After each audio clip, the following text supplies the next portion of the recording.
ప్రవీణ్ పగడాల. ఇది తెలియని పేరంటూ మరెవరికి లేదు. ఇవాళ యావత్ తెలుగు రాష్ట్రాల్లో ప్రతి ఒక్కరికి ప్రవీణ్ పగడాల ఉదంతం తెలిసింది. అయితే ఆయన మరణం ఒక వివాదాస్పదమైపోయింది. దానిని పోలీసు వారు ఒక యాక్సిడెంట్ అని చెప్తా ఉన్నారు. మరి క్రైస్తవ సమాజం అంతా మర్డర్ చేయబడ్డారు అని క్రైస్తవులంతా ఉవ్వెత్తున లెగిసి రెండు రాష్ట్రాల్లోనూ స్పందిస్తున్నారు. దీని విషయమై అనేక విషయాలు మరి యూట్యూబ్లో, సామాజిక మాధ్యాల్లో అనేక రకాలైన వదంతులు వస్తున్నాయి. అయితే మేము చెప్పేదంతా కూడా లీగల్ ఆస్పెక్ట్ మాత్రమే చెప్పదలుచుకున్నాం.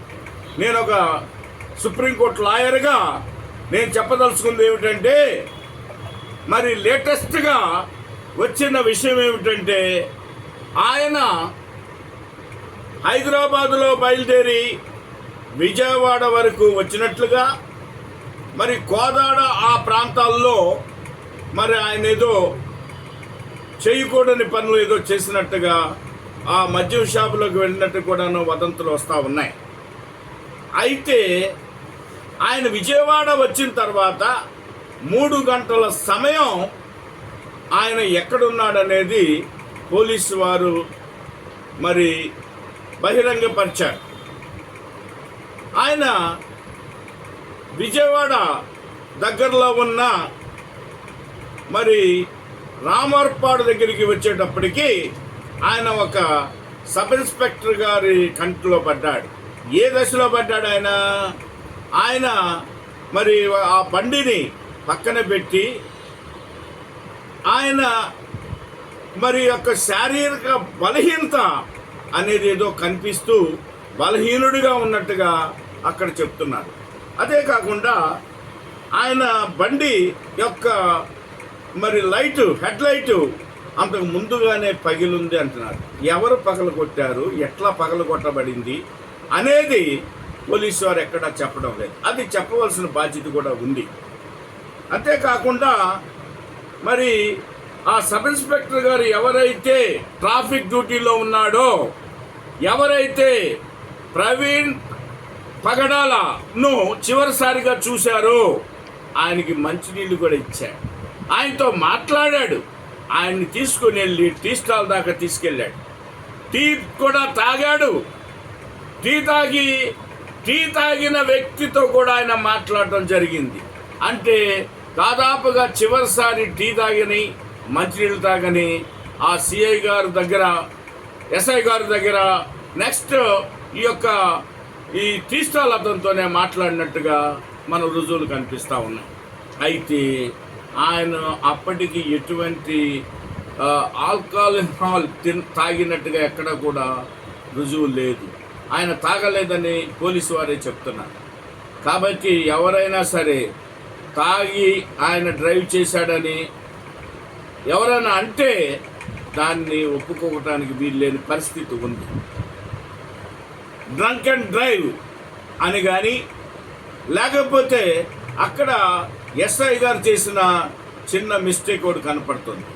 ఎందుకనంటే అక్కడ లైట్ లేనప్పుడు ఈయన్ని తీసుకొని ఆయన మరి బలహీనంగా ఉన్న సమయంలో ఆయన తీసుకొని వెళ్ళి పార్కులో ఉంటే పార్కులో కూర్చోబెట్టి 3 hours పార్కులో రెస్ట్ తీసుకున్నాడని చెప్తున్నాడు.